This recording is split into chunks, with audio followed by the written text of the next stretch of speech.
दोस्तों, इस वीडियो में हम जानेंगे कि श्री कृष्ण की ऐसी कौन सी बातें हैं जो हर छात्र के जीवन को बदल सकती हैं। ये सीख पढ़ाई, मन की शक्ति, समय के सही उपयोग और लक्ष्य की स्पष्टता सिखाती हैं, जिससे कोई भी स्टूडेंट आत्मविश्वासी और सफल बन सकता है। लक्ष्य की स्पष्टता श्री कृष्ण की सबसे बड़ी सीखों में से एक है। जीवन में लक्ष्य की स्पष्टता। एक छात्र के जीवन में सबसे बड़ी समस्या यह नहीं होती कि वह मेहनत नहीं करता, बल्कि यह होती है कि उसे साफ साफ पता नहीं होता कि वह मेहनत किस दिशा में कर रहा है। जब दिशा स्पष्ट नहीं होती तो मेहनत भी बिखर जाती है। कृष्ण अर्जुन से युद्ध भूमि में यही कहते हैं, पहले यह समझो कि तुम्हारा कर्तव्य क्या है। जब कर्तव्य स्पष्ट हो जाता है तो डर कम हो जाता है। एक छात्र के लिए लक्ष्य केवल पास होना नहीं होना चाहिए। लक्ष्य ऐसा होना चाहिए जो उसे रोज उठने की वजह दे। जब छात्र यह तय कर लेता है कि उसे क्या बनना है, तो उसका समय, उसकी ऊर्जा, उसकी सोच सब उसी दिशा में चलने लगती है। अक्सर छात्र दूसरों को देखकर लक्ष्य चुन लेते हैं। कोई दोस्त इंजीनियर बन रहा है, कोई डॉक्टर बन रहा है, कोई सरकारी नौकरी की तैयारी कर रहा है, और हम भी वही करने लगते हैं। लेकिन कृष्ण की सीख यह कहती है, अपना धर्म पहचानो। यहां धर्म का अर्थ मजहब नहीं, बल्कि स्वभाव और योग्यता है। हर व्यक्ति अलग है। किसी की याददाश्त तेज है, किसी की समझ गहरी है, किसी की रचनात्मकता मजबूत है, किसी की नेतृत्व क्षमता अच्छी है। जब छात्र अपने स्वभाव को पहचान लेता है तो उसका लक्ष्य दूसरों की नकल नहीं रहता, बल्कि उसकी अपनी पहचान बन जाता है। लक्ष्य स्पष्ट होने का एक और फायदा है, भटकाव कम होता है। सोशल मीडिया, मोबाइल, गेम, दूसरों की राय, ये सब तभी हमें हिलाते हैं जब भीतर लक्ष्य कमजोर होता है।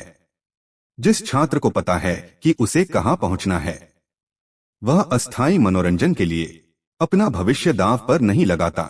कृष्ण यह भी सिखाते हैं कि लक्ष्य बड़ा हो सकता है, लेकिन कदम छोटे छोटे होने चाहिए। आज का काम आज, रोज थोड़ा सुधार, रोज थोड़ा अनुशासन।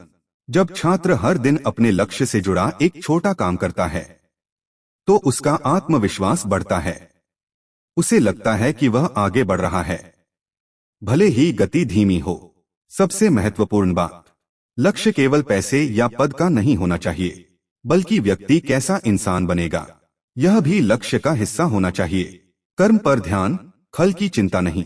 श्री कृष्ण की दूसरी सबसे महत्वपूर्ण सीख हर छात्र के लिए है, कर्म करो, फल की चिंता मत करो। इसका अर्थ यह नहीं कि परिणाम मायने नहीं रखते, बल्कि इसका असली मतलब यह है कि अगर छात्र केवल रिजल्ट के पीछे भागेगा तो उसका मन हमेशा डर और तनाव में रहेगा। लेकिन अगर वह अपने प्रयास पर ध्यान देगा तो परिणाम अपने आप बेहतर होने लगेंगे। अक्सर छात्र पढ़ाई इसलिए करते हैं क्योंकि उन्हें डर होता है, अगर नंबर कम आ गए तो क्या होगा, अगर फेल हो गए तो लोग क्या कहेंगे, अगर रैंक नहीं आई तो भविष्य खराब हो जाएगा। यह डर धीरे धीरे आत्मविश्वास को कम कर देता है। पढ़ाई ज्ञान का माध्यम नहीं रहती, बल्कि तनाव का कारण बन जाती है। कृष्ण कहते हैं कि इंसान का अधिकार केवल कर्म पर है, फल पर नहीं। छात्र के लिए इसका अर्थ है, वह अपना पूरा ध्यान पढ़ने की प्रक्रिया पर लगाए, समझने पर लगाए, रोज सुधार पर लगाए। जब छात्र पढ़ते समय केवल यह सोचता है कि मुझे समझना है, सीखना है, तो उसका दिमाग खुला रहता है। मन पर नियंत्रण श्री कृष्ण की तीसरी और बहुत गहरी सीख हर छात्र के लिए है। मन को नियंत्रित करना सीखो। छात्र की सबसे बड़ी लड़ाई किताबों से नहीं होती, बल्कि अपने ही मन से होती है। किताब सामने खुली होती है, लेकिन मन कहीं और घूम रहा होता है। यही भटकाव पढ़ाई को कठिन बना देता है। मन का स्वभाव ही चंचल है, कभी मोबाइल की याद, कभी दोस्तों की बातें, कभी भविष्य की चिंता, कभी पुराने पछतावे। मन हर दिशा में भागता है। अगर छात्र मन को समझना नहीं सीखता तो उसकी ऊर्जा बिखर जाती है, लेकिन जब वही मन नियंत्रित हो जाता है तो वही सबसे बड़ा सहायक बन जाता है। कृष्ण कहते हैं, मन इंसान का मित्र भी है और शत्रु भी। अगर मन आपके नियंत्रण में है तो वह आपको ऊंचाइयों तक ले जाएगा। अगर मन नियंत्रण में नहीं है तो वह आपको भटका देगा। छात्र के जीवन में मन का नियंत्रण सबसे ज्यादा तब जरूरी होता है जब वह पढ़ने बैठता है। पहले 5 मिनट में ही मन बहाने बनाने लगता है।